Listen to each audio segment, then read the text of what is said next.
Volkswagen, the car brand originally operated by the German Labor Front and born in Wolfsburg, has become a significant element of American popular culture, featuring prominently in TV shows and movies like Scooby-Doo, Footloose, Little Miss Sunshine, and The Big Lebowski. The VW Beetle and Type 2 van have left a lasting impression on American screens since their introduction to U.S. shores 75 years ago. The roots of the VW Type 1, commonly known as the Beetle, extend back to 1938 when Ferdinand Porsche developed it as the people's car for Nazi Germany. Despite its German origins, Volkswagen acknowledges its enduring popularity in the United States and plans to commemorate this milestone with a year-long campaign dedicated to its American customers. Rachel Zaluzek, Senior Vice President of Customer Experience and Brand Marketing at Volkswagen of America, expressed, "Over the past 75 years, Volkswagen has grown from a tale of two Beetles into a part of America's cultural fabric." The company aims to celebrate the real people and moments that have shaped the Volkswagen brand into the beloved story it is today. Volkswagen faced initial challenges in gaining popularity in the United States.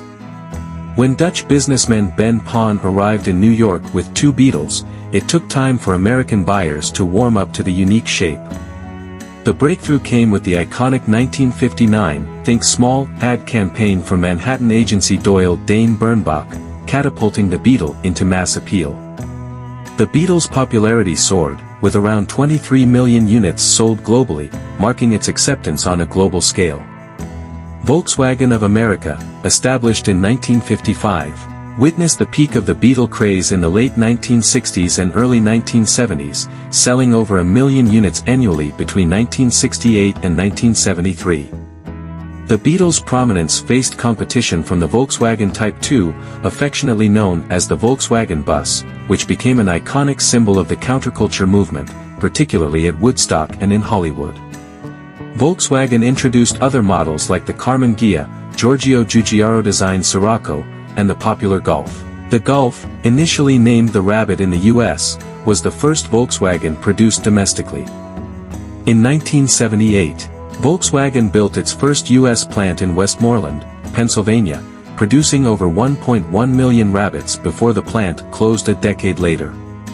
The release mentions the launch of the Rabbit GTI, sparking a national fascination with the hot hatch.